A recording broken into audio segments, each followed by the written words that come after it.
Assalamu alaikum viewers, I hope all of you are fine. Welcome back to my channel Zeni Study Instruments. Here are students who are doing Master or BS in English can seek help. Our today's course is Charles Dickens as a novelist. Before starting this video guys, I got news for you. अब मेरे channel पे literature की videos के साथ साथ daily short English videos भी post हुआ करेंगी ताकि वो वीडियोस को वॉच करके आप अपनी इंग्लिश को बेटर बना सकें, आप प्रोनाउंसिएशन सीख सकें, अपनी वोकैबुलरी को अच्छा कर सकें. Before starting this video guys, please subscribe my channel and press the bell icon as well to get notification of my new videos. And video अच्छी लगे तो please press the like button and share my video with your friend.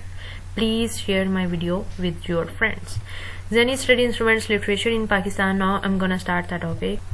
Evaluate Charles Dickens as a novelist. Charles Dickens was the representative novelist of the Victorian age. Victorian age का Charles Dickens Victorian age के एक representative novelist थे. He is the greatest novelist that England has yet produced. और ये अब तक के England ने जितने भी यानी कि नॉवलिस्ट पैदा किए थे ना, उनमें से ये एक ग्रेट नॉवलिस्ट थे, ग्रेटेस्ट नॉवलिस्ट थे. He is the writer of some great novels such as Pickwick Papers, Oliver Twist, Great Expectations, David Copperfield and Bleak House, in which his comic view of life, social criticism, power of storytelling and use of humor have been vividly exemplified.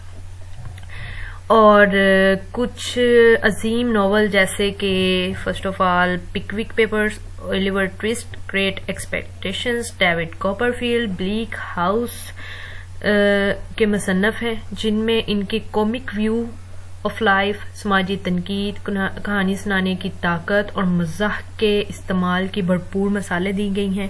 His first novel was Pickwick Papers, the supreme comic novel in English language. इनका पहला novel अंग्रेजी ज़बान में supreme comic novel जो है वो Pickwick Papers है. As a novelist Dickens is a social chronicler. और एक नॉवलिस्ट के तौर पर जो है चार्ल्स डिकन्स वो एक समाजी तहरीर है. वो he is found to have introduce social novels in a much broader sense. और वो समाजी नॉवलों को ज़्यादा वसी तर मानों में मुतारफ़ कराया था इन्होंने. In his such novels as David Copperfield, Oliver Twist, Hard Times, he gave the contemporary social picture and attack the various vices of Victorian age. David Copperfield, Oliver Twist, Hard Times जैसे इनके ऐसे नॉवलों में इन्होंने असर हाजिर की समाजी तस्वीर दी और विक्टोरियन उम्र के मुख्तलिफ गोशों पर हमला किया. Deccan enjoyed life but hated the social system into which he had been born. और ये डेक्कन ने जिंदगी का लुत्फ उठाया लेकिन इस माशरती जिंदगी से नफरत की जिसमें वो पैदा हुआ था. There are many indications that he was halfway towards being a revolutionary, and in many of the later novels he was to attack the corruptions of his time. और बहुत से अशारे मिलते हैं कि वो इनकलाबी होने की तरफ आधा रास्ता था और बाद में बहुत से नॉवलों में वो अपने वक़्त के बदइनवानियों पर हमलावर होते थे. And in David Copperfield he brought the first phase of his novel writing to an end in a work with a strong autobiographical element. David ने अपनी बुक कॉपरफील्ड में नॉवल निगारी के पहले मरले को एक मजबूत स्वानिया उम्री ऑटोबायोग्राफी के अंसर के साथ अंजाम तक पहुंचाया. Bleak House is the most conscious and deeply planned novel in Dickens' whole work and clearly his art has moved far from the spontaneous gaiety of Pickwick Papers. और इस तरह मजबूत खसूसियात के साथ माइको पर ब्लीक हाउस डेकन्स के पूरे काम में सबसे ज्यादा बाशऊर और गहरी मनसूबाबंदी का हामिल नॉवल है. और वाज़ेह तौर पर इसका फन पिकविक पेपर्स के बेसाख्ता गोई से बहुत दूर चला गया. It was followed by her times, a novel dedicated to Carlyle. और इसके बाद रेवर्ड के औकात थे जो कार्लाइल के लिए वक़फ़ एक नॉवल था. While in all his work Dickens is attacking the social condition of his time, here he gives this theme a special emphasis with The Tale of Two Cities. He returned to the historical novel and, inspired by Carlyle, laid his theme in a French Revolution. जबकि इसके तमाम काम में डेकन्स अपने वक्त के माशरती हालात पर हमलावर होते हैं। यहाँ वो इस थीम को दो शहरों की एक कहानी पर खुसूसी जोर देता है। वो तारीखी नावल में वापस आया और कार्लाइल से मुतासर होकर None his work shows more clearly how wide and unexpected were the resources of his genius.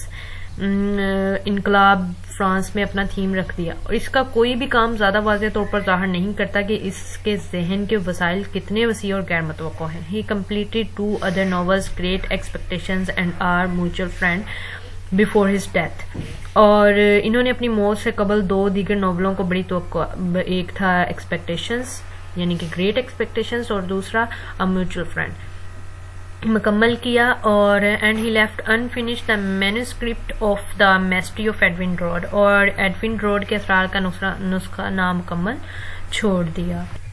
Like all great artists, he viewed the world as if it was an entirely fresh experience, seen for the first time, and he had an extraordinary range of language, from comic invention to great eloquence. तमाम अजीम फनकारों की तरह इन्होंने दुनिया को देखा, गोया ये एक मुकम्मल तौर पर ताज़ा तजर्बा था जो पहली बार देखा गया, और मज़ाहिया आजाद से लेकर बड़ी फसाहत तक इनकी ज़बान की गैर मामूली हद थी।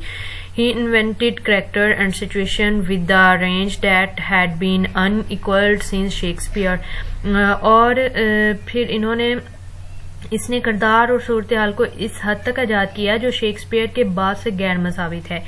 So deeply did he affect his audiences that the view of life behind his novels has entered into the English tradition. और इतनी मतलब फिर शेक्सपियर इतनी गहराई से इन्होंने अपने सामाइन पर असर अंदाज किया कि इनके नॉवलों के पीछे जिंदगी का मंजर अंग्रेजी रवायत में दाखिल हो गया। Reason and theory he distrusted, but compassion and cheerfulness of heart he elevated into the supreme virtues. लेकिन शफकत वजह और नजरिया इसने अदम एतमाद किया, लेकिन शफकत और दिल की खुशी इसने आला खूबियों को बुलंद किया। गाइस, ये था हमारा आज का topic, Charles Dickens as a novelist. Thanks for watching this video. Video अच्छा लगे तो please press the like button and share my video with your friends. Please share my video with your friends. Thanks for watching this video. अल्लाह हाफिज।